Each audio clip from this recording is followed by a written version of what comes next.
All right, Shalom. Call hello Yahawashi, Yahawashi, Ba'ashem Rakakodash. Double honors to the apostles and elders of Great Millstone who rule well at peace and salutation to all the brothers out there who pushing this truth and sincerity. And hopefully elect out there. Shalom.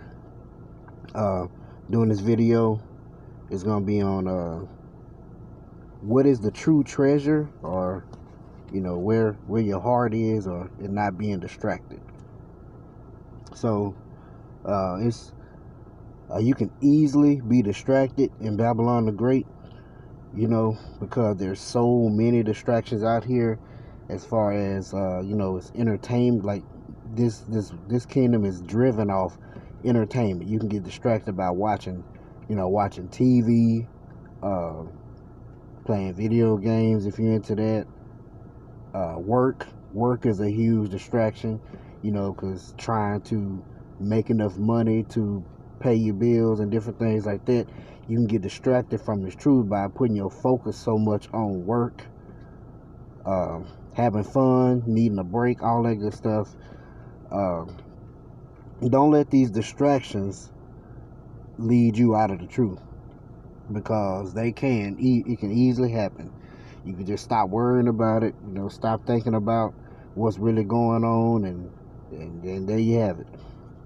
Well, so hopefully this is something that can be edifying for whoever needs to hear this. So I want to start out in Matthew the 6th chapter, starting at verse 19. It says, "Lay not up for yourselves treasures upon earth, where moth and rust doeth corrupt, and where thieves break through and steal." So this is why I say don't be distracted. Don't get so worried about trying to pay all these bills and make the next dollar, get a bigger house, get a newer car, get the newest item, the best clothes, all that stuff, because those are treasures of the earth. Those are treasures that will actually, those treasures are going to be burnt up in the fire. When Babylon the Great is burned up, that shit is going to be burned up too. So it's going to do you no good. Verse 20, "But lay up for yourselves treasures in heaven, where neither moth nor rust doeth corrupt, and where thieves do not break through nor steal." And that's the other thing. Yeah, that stuff that you work so hard for in this kingdom can easily be stolen. Think about your identity gets stolen, your credit score get messed up, all that good stuff, man. People break into your houses and steal your stuff. People break into your cars, steal your stuff. That is how this kingdom is, man. But this truth is something that has to be given to you by Yahweh, by Hashem Yahawashi. So thus, because it's given to you by the Most High through Yahawashi, it cannot be stolen. It cannot be taken from you, because it's something spiritual. It's something, it's something spiritual that no man can see. You know what I'm saying? It has to literally be given to you by Him. So thus, when you work on studying His Word, going out and teaching, hoping, doing your part, and hopefully sealing the elect, and, just doing everything for the ministry, those are your treasures being built up in heaven. Because at the end of the day, because every man is going to be judged, every man, woman, and child is going to be judged, and within that judgment, you're going to be given a reward, whether it's going to be a positive reward, such as you're in the kingdom of heaven, or they're just the same thing as the wicked. The wicked are going to get their just reward also, which will be their punishment. So either way, we're all going to get a reward for the things that we do. But check out verse 21. "For where your treasure is, there will your heart be also."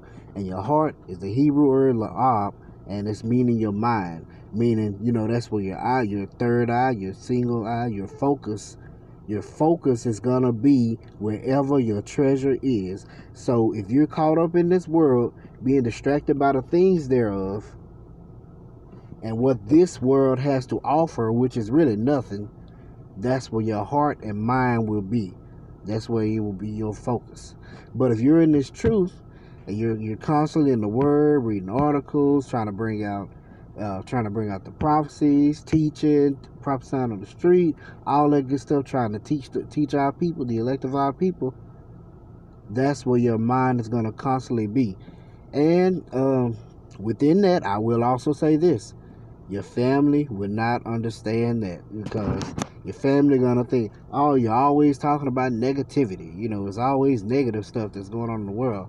Not understanding that the more negative things that happen to this kingdom, the more joyous it is for us, the hopeful elect, because we know that's the closer we get to our kingdom, the kingdom of heaven, with righteous rulership under Yahawashi.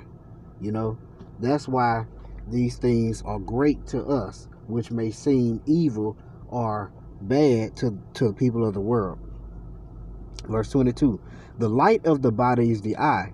If therefore thine eye be single, thy whole body shall be full of light. And that's the thing. We have to keep our eye single, meaning keep it focused in one direction on this truth, on Yahweh by Hashem Yahawashi. But if thine eye be evil, thy whole body shall be full of darkness. If therefore the light that is in thee be darkness, how great is that darkness? And we don't want our light to be darkness. We don't. I got another scripture. Is gonna come out of Ecclesiasticus or Sirach. I don't have my apocrypha with me, so I'm gonna just read it. I'm just quote that one to you. This is Ecclesiasticus or Sirach, chapter 29, verse 11. It says, lay up thy treasure according to the commandments of the Most High, and it shall bring thee more profit than gold. So if you follow the Most High's, Yahweh Bashem Yahweh's law, statutes, and commandments to the best of your abilities, and you keep your eye single on Him and focus on Him and what He wants, and just doing the work and progressing the ministry, that your reward is going to be more profitable than gold. If you had all the gold on earth, just pushing this truth in truth and sincerity is more valuable than that. You feel me? Alright, so I want to get matter of fact, let me quote that one. Let me read that again. It says, Ecclesiasticus of Sirach, chapter 29, verse 11. This is actually a very beautiful scripture. I like it. Lay up thy treasure according to the commandments of the Most High, and it shall bring thee more profit than gold.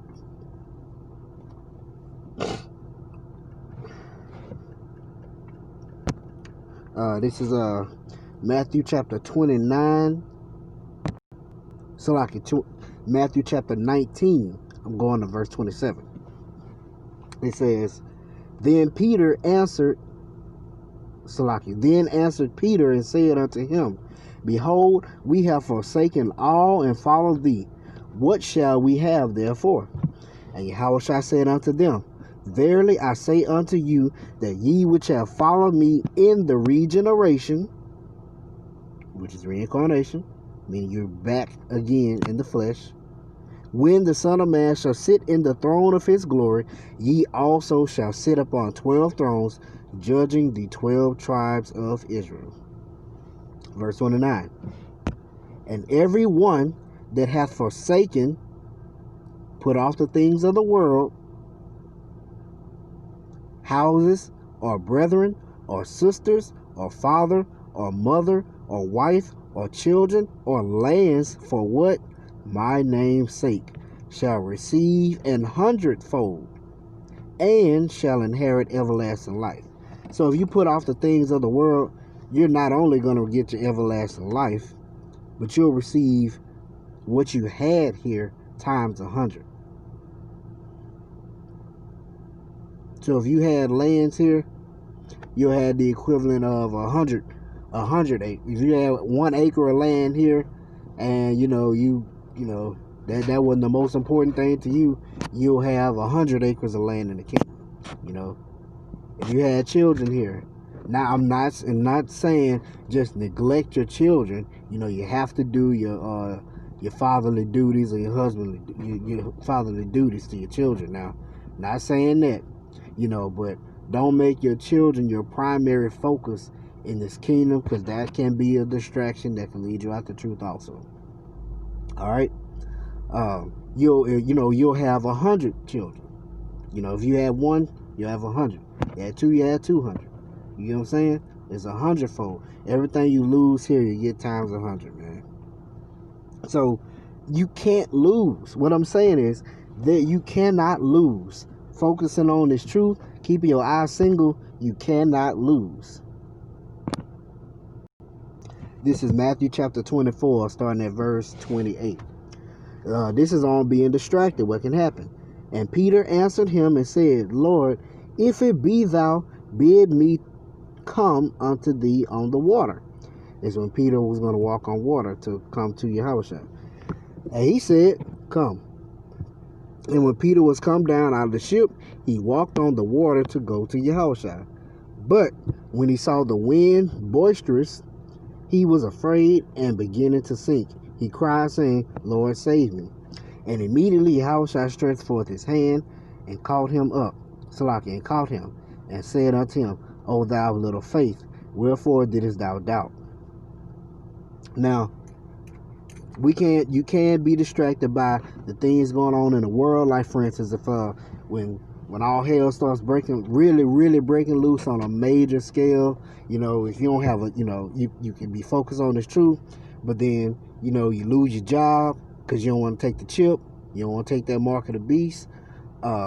Your wife start acting up, acting out, talking about, oh man, you supposed to be a man, you supposed to be providing for me and my kids, our kids and our family. Your kids becoming unruly, everybody like, oh man, you ain't do nothing with your life anyway. You was, all you did was in that Bible all day, out on the street wearing dresses, teaching, just yelling, calling a so-called white man a devil, that kind of stuff. And everything just seems to start going wrong. That's what that storm represents, when the storm became boisterous. And, you start kind of doubting. That's when your faith starts to waver. And well, I want to put this out there in the atmosphere. I want to put this out there. When you make your prayer, this is something that I personally do, but I feel like it'll be something that'll help anyone else out here too. Make your prayer. When you ask for faith, but when you ask for faith, trials and tribulations are going to come. But I say ask for Yahawashi's faith. Be specific. Ask for the faith in which Yahawashi had in the Most High. You know what I'm saying? I believe that the Most High power Yahweh will give you that faith, especially if you believe. When you make these prayers, you gotta believe. But what better prayer for faith to make than to ask for the faith in which Yahawashi has? He knows the Father. He's seen the Father, because if you've seen him, you've seen the Father. You can't get no greater than Yahawashi.